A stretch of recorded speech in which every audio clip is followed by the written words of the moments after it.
welcome back to another episode of Beyond the Yellow Tape. My name is Nidhi, and I am really excited to be joining with Julianne as a co-host. Today, we are going to talk about lenses, microscopes, and their application in forensics. So without further ado, Julianne, take it over. Hey everybody. So I kind of just want to get into a little bit about lenses and maybe how they work in terms of magnification. And I know we have lenses and microscopes all the time, but just really simple lenses, like something you might see in your glasses or in a magnifying lens. So remember that day I talked to you about glass. I talked to you guys about refraction. Refraction being when light passes from one medium to another, it slows down and just causes ocular illusions, making things look bigger. So if you put your hand or you drop a pencil in a glass of water, at the point where that pencil's in the water, it'll look bigger. Right. Even when people went fishing, you have to kind of, in old days, if you had like a spear going fishing, people knew the refraction of the water, so they knew you can't just try to stab down and get your fish. Your fish was really over there because the water is making it seem like the light in the water is making it seem like your object is over here when it's really right in front of you, or vice versa.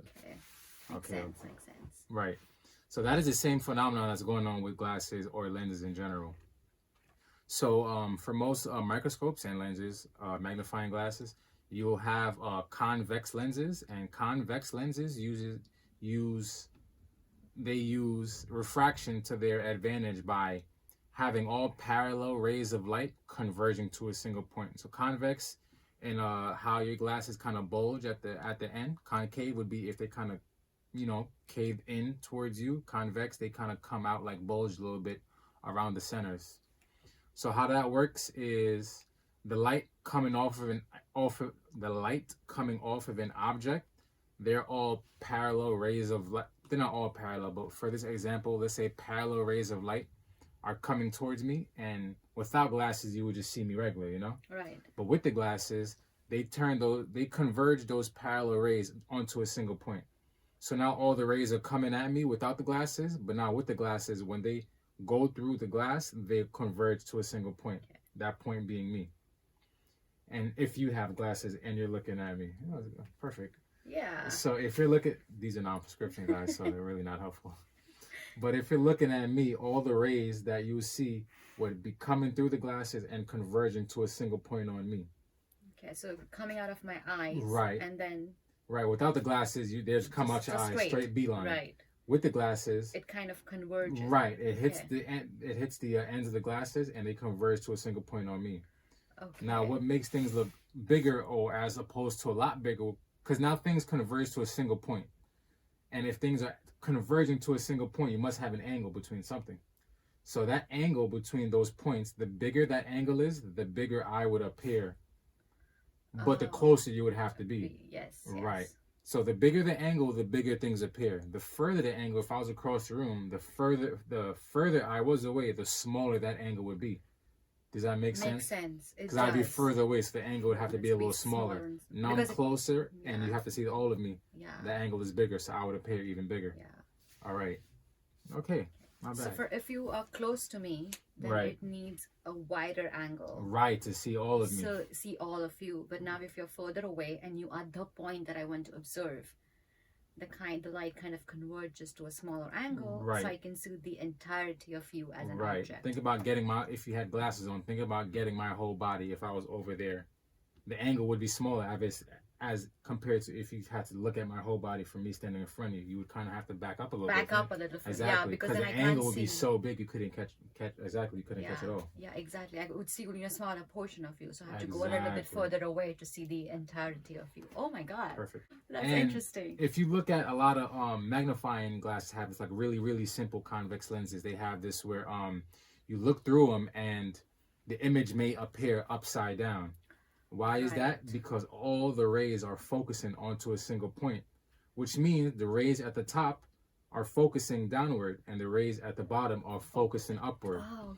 So now sometimes you may look at something through a magnifying glass and it may appear upside down. That's because the image is flipped, because again, all the top rays. Here's an example. Let's say I was standing outside of your door. Okay. Okay? And the light is coming off my back. And imagine through the little keyhole you would see me.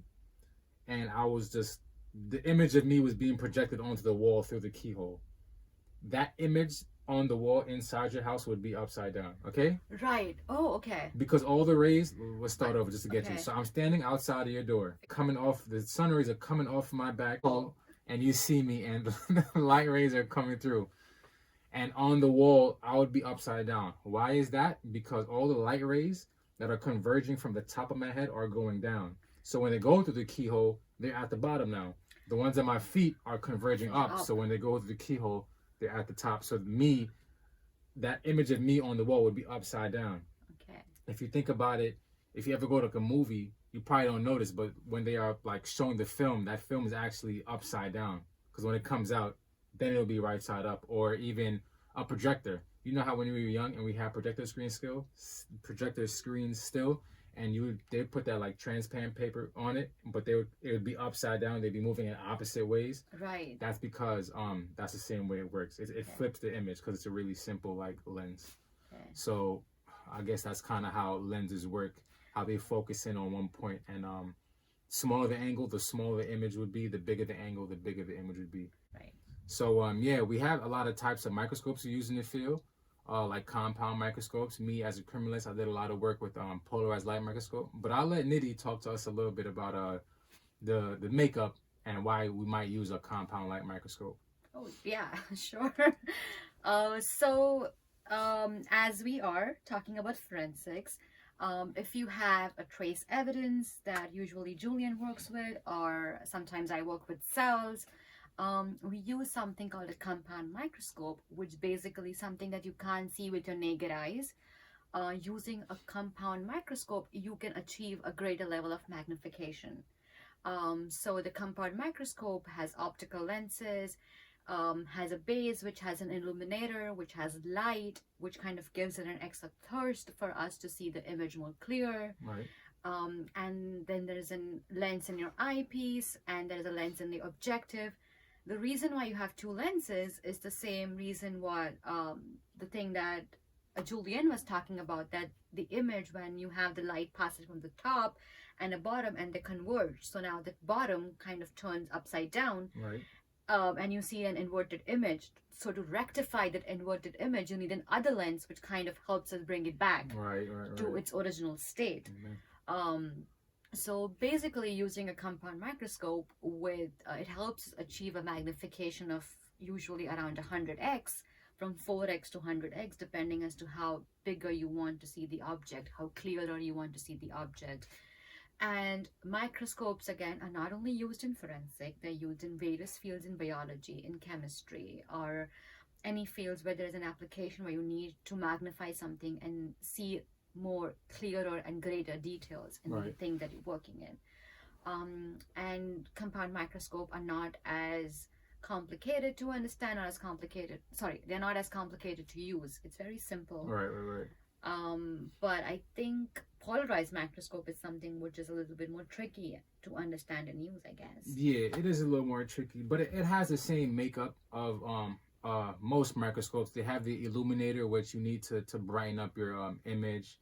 They have the eyepiece, and most eyepieces will have their own magnification, like maybe 5 times or 10 times, and then your objective lens, which is the lens right above the specimen, will have its own. So if the objective lens is 10x, and then your eyepiece lens is 10x, then you'll be having your image at 100x magnification. And you're right, one lens will flip the image, and another one will flip it back onto so you can see it at the proper orientation. Right. So how a polarized light microscope, what it's used for is mainly, we use it a lot on fibers and crystals, because many fibers and crystals, this goes back to when I was talking about refraction, and how most substances have a refractive index, meaning how fast the light is going through the object as compared to how it may go through space. The refractive index of light in air is 1.000273, I believe. and then 1 when it's in space, meaning space has no particles to Makes obstruct sense. it, so it's going as fast as it possibly can. Air, you have oxygen, nitrogen, maybe helium, hydrogen in the air to kind of slow the light down, but just a little bit. A lot of fibers and crystals have 2 refractive indices as compared to water, which has 1, or air, which has 1. Some crystals have 1, but a lot of fibers and a lot of crystals have 2 refractive index. What does that mean? That means at, let's say, orientation X, the refractive index could be 0.02, which means the light is slowed down at this rate, but at this angle, at this orientation. Now if I put it to Y and just rotate it 90 degrees, now light going through it is slowed down at a different speed. So the refractive index at that rotation, at that Y orientation may be 0.5. So light is going through it at a different speed. So that can be for fibers and a lot of crystals. So that that polarized light microscopes helps in that. Now, how does a microscope look? The polarized light. Well, what is polarized light? Yes. I Polarized, was about to ask that question because polarized you're light. talking about a Exactly. Because I'm microscope. I'm over here not explaining the name of the thing. Come on, I'm wilding. So polarized light is pretty much, again, if you have a pair of shades, which these are not shades, a lot of your shades will say that they're polarized. Right. Which means, again, we know that light coming off of a source goes in all directions. Mm. Polarized light means that they polarize the plane of whatever material it is, that glass or that paper, so that the light going through is only vibrating in one direction. So light vibrates up, down, left, right, middles, everywhere. Okay. If you have polarized glasses on, the light coming in your eye will only be in one direction. It will only be vibrating in one direction, either up and down or back and forth or whatever way those glasses are made. Makes sense, right? Yes. That's what polarizing does. It pretty much cancels out other vibrations of light and keeps the vibration to one direction. Okay. Yeah, one. Oh God. And so that helps because it can help the same way with the glasses. If you have a polarizer in your microscope, it can help dull out all the other vibrations of light, so we can just see how that specific refractive index will behave in that with that vibration of light. Does that make sense? So do you see different colors? You will see different colors. Okay, so you use that colors to understand as to which diffraction index. Right. So now say I'm looking at it through the polarizer and it's red. Okay. But there's a strong possibility I can turn that sample 90 degrees and now it'll be white. Right. Because it has 2 different refractive indexes. Right. Now with that polarized light microscope, it also has an analyzer on it. Okay. Which is just another polarized filter. Okay. Now if I want to, I can rotate those 2 polarizers 90 degrees from each other and they'll cancel out. And everything will be black. Black. Right. Makes sense. You keep completely dividing it of any source of light. Exactly. Basically. So one polarizer will stop let's say stop half of the vibrations, and if I orient the other polarizer the other way, it'll stop all vibrations. So I'll be looking at a completely black screen. Okay. So now I can look at my subject with no light going through it and see how it reacts. Let me not say no light going through it, but I'll just see how it reacts with minimal light going through it and how its refractive indices behave when I quarter turn it, half turn it, everything, stuff like that. And a lot of fibers have that characteristic. And you'd call a what should I say, an object, a crystal, a fibrous specimen that has 2 refractive index, birefringent, meaning that it expresses more than 1 refractive index. Some have 3, a lot have 2, which is another super deep dive. And how that helps the polarizer, the PLM, polarized light microscope, can help with the retardation. Not the word that people used to use it as. Retardation meaning that how much the light slows down when it's passing through that. So that is one thing. We have this thing called a Michel-Levy chart. I feel like I'm rambling now. And that kind of helps. That's why we have so many episodes coming up, so we can explain fair all enough. this. So we can determine the birefringence of a sample through the thickness of that sample. Or vice versa, we can find out the thickness of that sample with the birefringence of that sample. So what I want you to get, guys, is that a lot of fibers, a lot of crystals have two refractive indices, and that polarized light microscope helps us see both of those. And there's a lot more to do in that microscope. They call it like the criminalist's best friend, because there's so much to do with the beta rays, gamma rays, alpha rays. I'm definitely not going to get into that, but yeah, it's definitely a big topic with that polarized light microscope. It definitely took me a long time to get it down, but I want you guys to we want you guys to understand the basics of how lenses work, and just how things are magnified, and just some of the tools, compound and PLM, the tools we might use in the field to analyze some of our objects, specimens, whatever, you know. Yes, absolutely. That's very interesting. Thank you. Thank you. Yeah. So before we wrap up this beautiful episode on lenses, microscope, compound microscope, polarized microscope, we actually have an interesting thing to offer to you guys. So we have a question for you, our audience. So the question is, there is a fictional character who is closely related to forensics, uses a magnifying lens.